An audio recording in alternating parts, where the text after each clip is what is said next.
لا يحب الله الجهر بالسوء من القول إلا من ظلم وكان الله سميعا عليما. السلام علیکم ورحمۃ اللہ وبرکاتہ. الحمد للہ رب العالمین والصلاة والسلام علی اشرف الانبیاء و امام المرسلین نبینا محمد وعلی آلہ واصحابہ اجمعین. اما بعد.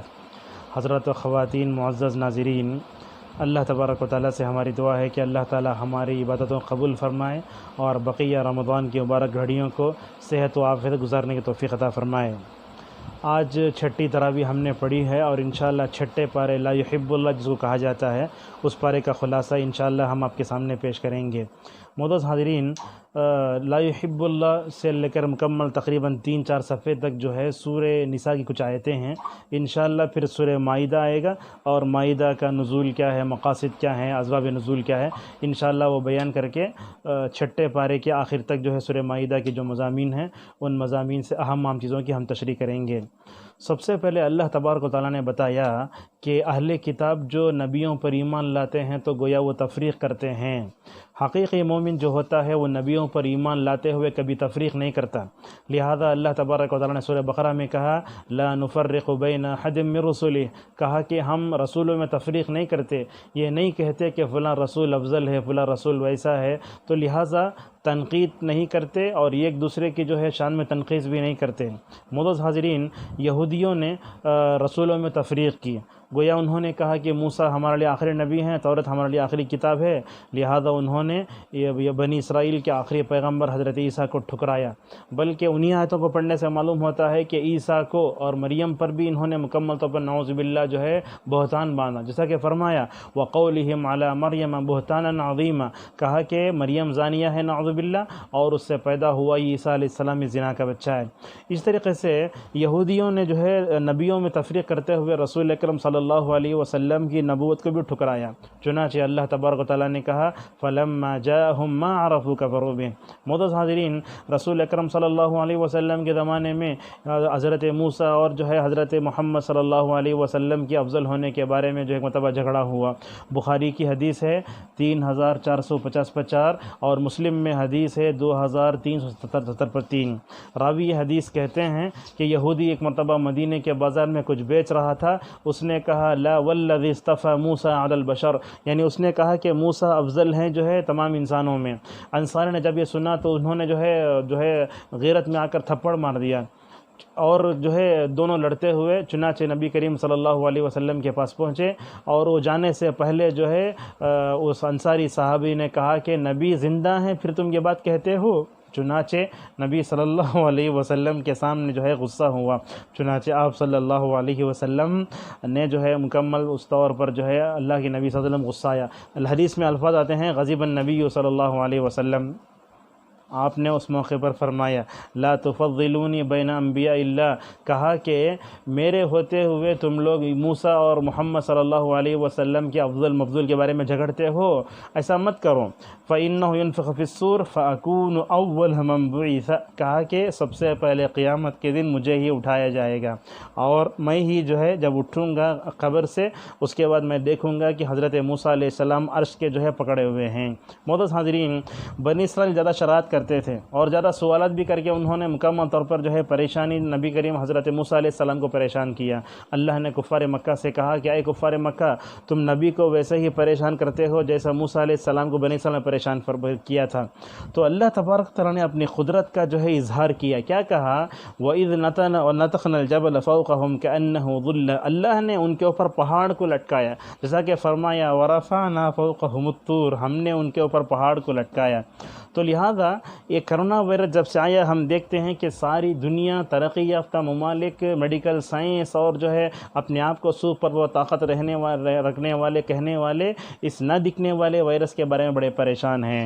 معزز حاضرین، اللہ تعالیٰ کی قدرت کو یاد کیجیے. جب اللہ تبارک و تعالیٰ نے حضرت موسیٰ علیہ السلام کی قوم بنی اسرائیل پر جو ہے پہاڑ کو لٹکایا، حسن بصری رحمہ اللہ کہتے ہیں کہ پورے بنی اسرائیل کے لوگ جھک گئے اور اللہ کی قدرت کے سامنے اتنے بے بس ہو گئے ادھر ادھر جو ہے مکمل طور پر جو ہے بائیں آنکھ سے دیکھنے لگے۔ معزز حاضرین، یہ بیماریاں آتی ہیں کیوں؟ تاکہ بندہ اللہ تعالیٰ کے سامنے گڑ گڑائے، جیسا کہ فرمایا لعلہم یضرعون، اگر بندہ ان بیماریوں کے وقت میں کوئی بھی چیز آتی ہے تو اگر جو ہے کیا ہوتا ہے، اگر اللہ کے سامنے گڑ گڑاتا نہیں ہے تو اللہ تبارک و تعالیٰ نے ایسے لوگوں کی مکمل طور پر جو ہے مذمت بیان فرمائی، جیسا کہ فرمایا فلم، انہوں نے اللہ کے سامنے گڑ گڑائے نہیں اور وہ جو ہے مکمل طور پر جو ہے اللہ تبارک و تعالیٰ کے سامنے ان کے دل سخت ہو گئے۔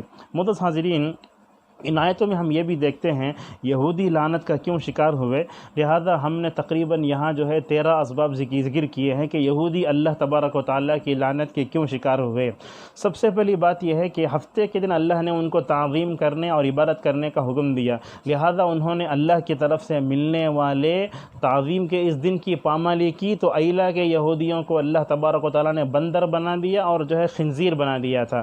معزز حاضرین، اللہ کے نبی صلی اللہ علیہ وسلم سے صحابہ نے پوچھا، یا رسول اللہ، یہ جو بندر ہیں یہ بنی اسرائیل کے ہیں یا جو ہے وہ اس سے پہلے بندر تھے؟ تو آپ صلی اللہ علیہ وسلم نے فرمایا دنیا میں اس سے پہلے بھی بندر تھے۔ تو معلوم یہ ہوا کہ اللہ تعالیٰ جس دن عبادت کرنے کا حکم دیتا ہے اس سے اعراض کرنے کی وجہ سے جو ہے مکمل طور پر یہ لعنت کا شکار ہوئے۔ اسی طریقے سے یہودیوں کی لعنت کے شکار کی وجہ یہ ہے کہ جو ہے عمل خیر میں پیچھے ہٹ جاتا ہے، جس لیے اللہ نے ان پر غصہ اتارا اور کہا مغضوب ہیں، اور اسی طریقے سے ان کے اوپر اللہ کی لعنت جو ہونے کی وجہ یہ ہے کہ یہ لوگ فریض دعوت سے جو ہے مکمل طور پر غفلت برتتے تھے۔ چنانچہ آپ دیکھ سکتے ہیں اللہ تعالیٰ نے ان کو اپنے وقت کی افضل ترین قوم بنایا تھا۔ یہ لوگ جو ہے منکرات کو ذکر خاموش رہ جاتے تھے، جیسا کہ اسی پارے کے آخری میں فرمایا کانوا لا یتناہون عن منکر فعلوا لبئس ما قدمت لهم انفسهم ان سخط اللہ علیہم وفی العذاب هم خالدون۔ معزز حاضرین، اس امت کے لیے بھی اس میں سبق ہے کہ اگر یہ امت بھی فریض امر بالمعروف نہی عن المنکر میں اگر جو ہے جو پہلو ہی اختیار کرتی ہے اور اسی طریقے سے پیچھے ہٹتی ہے تو اللہ کے فرشتوں کے تمام لوگ لعنت اس پر کیا ہو جائے گی، جیسا کہ فرمایا فعلیہم لعنت اللہ والملائکۃ والناس اجمعین۔ اسی طریقے سے یہودیوں پر اللہ کی لعنت کی وجہ یہ ہے کہ لوگ حق سے جھٹلاتے تھے، قرآن کو انہوں نے قرآن جو ہے اپنے توریت سے تحریف کی اور اللہ تبارک و تعالیٰ کی آیتوں کو جھٹلایا، اسی طریقے سے اللہ پہ جھوٹ بولا اور جو ہے مکمل طور پر تحریف کر کے اس کو لفظی تحریف میں بدلا اور جو ہے معنوی تحریف میں بدلا، اور موسیٰ کی مخالفت کی، عیسیٰ کی نبوت کا انکار کیا، قتل کی سازش کی، کہا انا قتلنا المسیح عیسی ابن مریم رسول اللہ، اور ان پر اللہ کا غصہ اترنے کی وجہ یہ ہے کہ لوگ سود کھاتے تھے، جیسا کہ فرمایا وَأَخْذِهِمُ الرِّبَا وَقَدْ نُهُوا عَنْهُ۔ اور آپ کو معلوم ہونا چاہیے آج دنیا میں جتنا سودی بینک کا جو ہے کاروبار ہو رہا ہے اس کا مرکز یہی اسرائیل اور یہودی ہیں۔ اسی طریقے سے انہوں نے جو ہے مکمل طور پر جو ہے اللہ تبارک و تعالیٰ کی حرام کردہ چیزوں کو حلال کیا، جیسا کہ جب اللہ تبارک و تعالیٰ نے ان کے اوپر چربی کو حرام کیا تو چربی کو پگھلا کر کھائے، جیسا کہ رسول اکرم صلی اللہ علیہ وسلم فرماتے ہیں۔ معزز حاضرین، یہ یہودیوں پر جو لعنت ہے کئی وجہ سے ہوئی، چنانچہ عائشہ رضی اللہ عنہ کی بخاری میں روایت ہے کہ اللہ کے نبی صلی اللہ علیہ وسلم میں متوسط ہو رہے تھے، اچانک ہڑبڑا کر اٹھے اور آپ نے اپنے چہرے سے جو ہے پردے کو ہٹایا اور کہنے لگے لعنت اللہ علی الیہود والنصارى اتخذوا قبور انبیاء مساجد۔ تو حضرت عائشہ رضی اللہ عنہ کہتی ہیں کہ 5 دن پہلے آپ صلی اللہ علیہ وسلم نے یہود و نصارہ پر لعنت فرمائی کہ انہوں نے اپنے انبیاء کی قبروں کو صدقہ بنا لیا تھا۔ چنانچہ کہنا یہ چاہتے ہیں کہ اللہ کے نبی صلی اللہ علیہ وسلم اپنی امت والوں سے کہ اے امتیو، تم میری قبر کے ساتھ وہ کام نہ کرو جو دوسرے جو ہے یہودیوں نے اپنے انبیاء کی قبروں کے ساتھ کیا تھا۔ تو بہرحال جن اسباب سے یہود پر لعنت ہوئی ہے انہی اسباب کو اگر ہم اپناتے تو ہم بھی اللہ تبارک و تعالیٰ کے شکار ہو سکتے ہیں۔ تو یہاں تک سورہ نساء کا جو ہے خلاصہ ہوا۔ اب سورہ مائدہ میں آتے ہیں۔ مائدہ کا مطلب جو ہے تیار دسترخوان ہوتا ہے۔ یہ 7 لمبی صورتوں میں 5ویں صورت ہے، 120 آیتیں ہیں، پوری صورت مدنی ہے، اس میں کوئی مکی آیت نہیں ہے۔ اہل علم کہتے ہیں کہ اس کا نام المائدہ بھی ہے، یعنی حضرت موسیٰ علیہ السلام کی حواریوں نے جو ہے سوال کیا تھا حضرت عیسیٰ سے هل يستطيع ربك ان تنزل علينا مائدة من السماء، تو اللہ نے کہا قال اللہ انی منزلها علیکم، تو اسی واقعے کی طرف منسوب کر کے المائدہ کہہ دیا گیا۔ بعض نے اس صورت کے بارے میں کہا العقود، یعنی مطلب جو ہے عہد کو پورا کرنا۔ اس صورت کے شروع میں وہ خود لفظ آیا ہے یا ایھا الذین آمنوا اوفوا بالعقود۔ بعض لوگ کہتے ہیں کہ اس صورت کا نام الاحبار بھی ہے، تو جو ہے اجتہادی نام ہو سکتا ہے، اس لیے کہ اللہ تبارک و تعالیٰ نے اس صورت میں جو ہے یہودی علماء کا ذکر کیا ہے۔ معزز حاضرین، سورہ نساء ختم ہوئی تو سورہ مائدہ، سورہ نساء ختم ہوئی تو سورہ مائدہ شروع ہوتی ہے۔ تو ان دونوں صورتوں میں کیا کیا مناسبتیں ہیں علماء نے اس کو بیان کیا ہے۔ چنانچہ بقائی رحمہ اللہ کہتے ہیں کہ سورۃ النساء میں اللہ نے کئی عہد لیے، اس عہد کو پورا کرنے کا حکم دیتے ہوئے اس صورت میں کہا یا ایھا الناس اوفوا یا ایھا الذین آمنوا اوفوا بالعقود۔ اسی طریقے سے دونوں میں ایک مکمل طور پر ہمیں ایک تعلق یہ نظر آتا ہے کہ سورۃ النساء میں یا ایھا الناس کہہ کر عام کہا، لوگوں، یہ کتاب صرف مسلمانوں کی نہیں ہے بلکہ سارے لوگوں کی ہے، لیکن اس میں یا ایھا الذین آمنوا کہہ کر خاص خطاب کیا گیا کہ اہل ایمان سے اس میں خطاب ہے۔ چنانچہ ہم رمضان میں قرآن پڑھتے ہیں تو آپ قرآن میں یا ایھا الذین آمنوا پر انگلی رکھو، دیکھو ابن مسعود نے کیا کہا، جب بھی یا ایھا الذین آمنوا کہو تو جو ہے یہ سمجھو کہ اللہ تبارک و تعالیٰ تمہارے سے خطاب کر رہا ہے، لہذا تمہارے کانوں کو شوق سے کھڑا ہو جانا چاہیے، یا تو اللہ تعالیٰ کسی کام کا حکم دے گا یا نہ تو کسی جو ہے بات سے مکمل طور پر روکے گا۔ اہل علم یہ بھی کہتے ہیں یہ قرآن کی 90ویں صورت ہے، 90۔ احزاب کے بعد ممتحنہ سے پہلے اتری ہے۔ حضرت عائشہ رضی اللہ عنہ کہتی ہیں کہ حلال و حرام کے اعتبار سے سب سے آخری صورت ہے، لہٰذا اس میں جو حلال ہے وہ حلال سمجھو اور اس میں حرام ہے جو حرام سمجھو۔ معزز حاضرین، اس صورت کے بارے میں اہل علم مفسرین نے یہ بھی لکھا ہے کہ یہ صورت جو ہے مختلف اعتبار سے مختلف موقعوں پر اور مختلف مناسبتوں میں نبی کریم صلی اللہ علیہ وسلم پر اتری ہے۔ معزز حاضرین، اس صورت میں 3 بنیادی باتیں بتائی گئی ہیں۔ پہلی بات یہ بتائی کہ عہد کو پورا کرو، شریعت پر عمل کرو، اس کے نتائج کو دیکھو، اور اللہ نے فرمایا اگر اہل کتاب یہود و نصارہ بھی تورات و انجیل پر عمل کرے لَأَكَلُوا مِن فَوْقِهِمْ وَمِن تَحْتِ رِجْلِهِمْ، کہا اللہ تبارک و تعالیٰ نے کہا کہ اہل تورات اور اہل انجیل اگر دونوں اپنے اپنی کتابوں میں عمل کرتے تو ہمیں جو ہے زندگی برکت دیتے ہیں۔ چنانچہ یہ اشارہ ہے امت کے لیے کہ یہ امت بھی اگر قرآن پر عمل کرے گی تو اللہ تبارک و تعالیٰ ان کے اوپر برکتیں اتارے گا، جیسا کہ سورہ اعراف کی آیت نمبر 98 میں جو ہے اس کی طرف اشارہ کیا گیا ہے۔ اور اللہ نے یہ بھی کہا کہ یہود و نصارہ نے جیسے تورات و انجیل کو چھوڑا، اگر یہ امت بھی قرآن کو چھوڑتی ہے، کبھی فاسق بھی ہو سکتی ہے، ظالم بھی ہو سکتی ہے، کافر بھی ہو سکتی ہے۔ کیسے؟ اللہ تبارک و تعالیٰ نے طلاق کے احکام بتائے، خلا کے احکام بتائے۔ اگر کوئی آدمی اپنی ازدواج زندگی میں اختلافات کو پکڑ طلاق کے مسائل کو حل کرنے کے لیے پولیس اسٹیشنوں کا رخ کرتا ہے اور ایڈوکیٹوں کے پیچھے پھرتا ہے تو یہ صحیح نہیں ہے۔ اس کو جو ہے مدارس اور مساجد کا رخ کر کے ائمہ کے پاس جا کر، علماء کے پاس جا کر اپنے زندگی کا مسئلہ قرآن میں مکمل طور پر تلاش کرنا چاہیے۔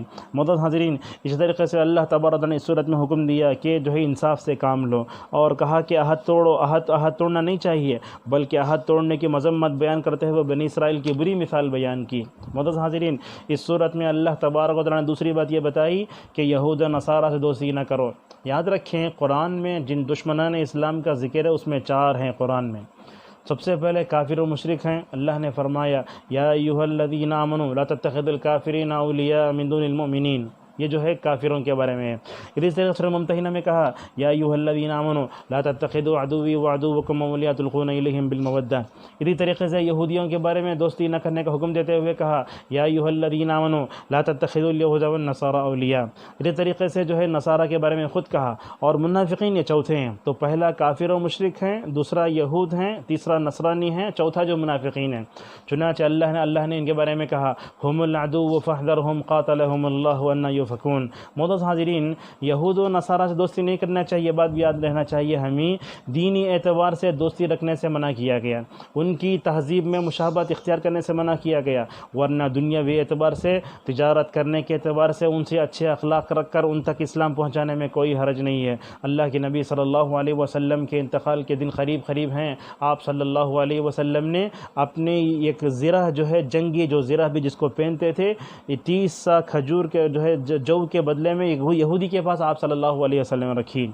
ڈاکٹر عبداللہ جلم حفظہ اللہ ایک جگہ دعوت کے موضوع پر تقریر کر رہے تھے. انہوں نے غیر مسلموں سے تعلقات کے بارے میں ایک نکتہ یہاں یہ بتایا، اگر نبی صلی اللہ علیہ وسلم چاہتے تو کسی صحابی کے پاس اپنی زرہ رکھ کر جو ہے پیسے لے سکتے تھے، رہن رکھ سکتے تھے، حالانکہ اس وقت صحابہ کرام مالدار تھے، لیکن نبی صلی اللہ علیہ وسلم نے صحابہ کے پاس رہن رکھ کر جو ہے پیسے نہیں لیا، بلکہ یہودی کے پاس رکھ کر یہ بتایا کہ یہ غیروں سے تعلقات رکھنا اصل میں دعوت کی جان ہے. لہذا دنیا کے ہر مذہب کے آدمی کو اپنے اخلاق سے متاثر کرنا اور اپنے معاملات سے مکمل طور پر ان کو جو ہے مطمئن کرنا اور اپنی امانت داری کا ثبوت دینا بہت ضروری ہے.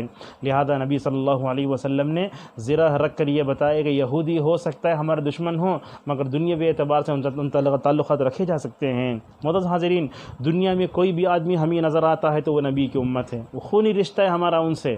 ہو سکتا ہے جملے جب فرق چونک جائیں، لیکن یاد رکھیں کہ خونی رشتے کا مطلب یہ ہے کہ ان کے باپ بھی آدم ہیں، ہمارے باپ بھی آدم ہیں، ان کی ماں بھی حوا ہے، ہماری ماں بھی حوا ہے.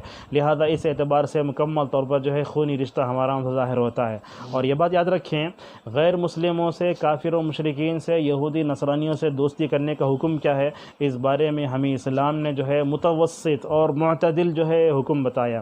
چنانچہ اللہ نے سورہ ممتحنہ میں بتایا، جو لوگ تم کو اپنے گھروں سے نہیں نکالتے، تمہارے دشمنوں کے خلاف مدد نہیں کرتے، اور ایسے لوگوں سے دوستی کرنے میں، حسن سلوک کرنے میں کوئی حرج نہیں، جیسا کہ اللہ نے سورہ ممتحنہ میں کہا. اور اس طریقے سے کہا ان لوگوں سے دوستی نہ کرو جو تم کو تمہارے گھر سے نکالتے ہیں، تم پر ظلم کرتے ہیں اور تمہارے دشمنوں کے خلاف مدد کرتے ہیں، ایسے لوگوں سے دوستی نہ کرو.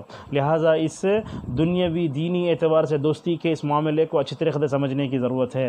معزز حاضرین، اس صورت میں اللہ نے تیسری بات یہ بتائی کہ اہل کتاب کتنے بزدل ہوتے ہیں، ان کے جرائم کیا ہیں. اللہ نے ان کے بارے میں کہا وَأَلْقَيْنَا بَيْنَهُمُ الْعَدَاوَةَ وَالْبَغْضَاءَ إِلَىٰ يَوْمِ الْقِيَامَةِ، اللہ نے بغض و عداوت قیامت تک ان کے درمیان میں ڈال دی ہے. لہٰذا یہ جو امت مسلمہ میں اور یہودیوں کے درمیان میں جو چیلنجز ہیں، جو لڑائیاں ہیں، ہم تو سمجھتے ہیں کہ یہ دونوں طاقتیں دنیا میں لڑ رہی ہیں. یہودیوں کی جو لڑائی ہوگی وہ قیامت تک جاری رہے گی. آپ صلی اللہ علیہ وسلم نے فرمایا قیامت تک اس وقت تک قائم نہیں ہوں گی جب تک کہ مسلمان اور یہودی لڑیں گے، یہاں تک کہ اس وقت حجر و شجر، درخت ہر جو ہے مکمل طور پر مسلمانوں کے حق میں ہو جائیں گے. لہذا ہر درخت اور پتھر جو ہے مسلمان کو کہے گا اے مسلمان آ میرے پیچھے جو ہے ایک یہودی چھپا ہوا اس کو مار، سوائے غرقد کے درخت کے، اس لیے کہ وہ درخت جو ہے یہودیوں کا ہے. معزز سامعین اور معزز ناظرین ناظرات، حضرات و خواتین، اللہ تبارک و تعالیٰ نے اس صورت میں حلال و حرام کے بارے میں بتایا کہ حلال و حرام سے متعلق بے اعتدالیہ نہیں ہونا چاہیے. لہٰذا یہودیوں نے حلال و حرام کا حق اپنے علماء کو دیا، جیسا کہ سورہ توبہ کی آیت میں اس کی طرف اشارہ ملتا ہے، اور کفار مکہ نے بھی حلال و حرام کے بارے میں بے اعتدالیاں کی. انشاءاللہ اس کا ذکر 7ویں پارے میں آئے گا. ہم اپنے درس کو یہیں روکتے ہیں. خلاصہ یہ ہے کہ شروع کی یہ 7 صورتیں بڑی اہم ہیں. اللہ کے نبی صلی اللہ علیہ وسلم نے فرمایا جو بھی ان کو یاد کرے گا، پڑھے گا، پڑھائے گا، وہ عالم بنے گا. لہذا ہم اللہ سے دعا کرتے ہیں کہ جو بھی بات اس درس میں بتائی گئی ہیں خیر ہیں، اس کو اپنے دامن سے باندھ کر رکھنے اور ان پر عمل کرنے توفیق عطا فرمائے. اور جو جن باتوں کی وجہ سے یہود پر جو ہے لعنت ہوئی ہے، اللہ تعالیٰ ان تمام اسباب سے ہمیں ہماری حفاظت فرمائے اور ہمیں اس ملک میں رہتے ہوئے دعوت کا کام اچھے انداز سے کرنے توفیق عطا فرمائے. وآخر دعوانا الحمد للہ رب العالمین.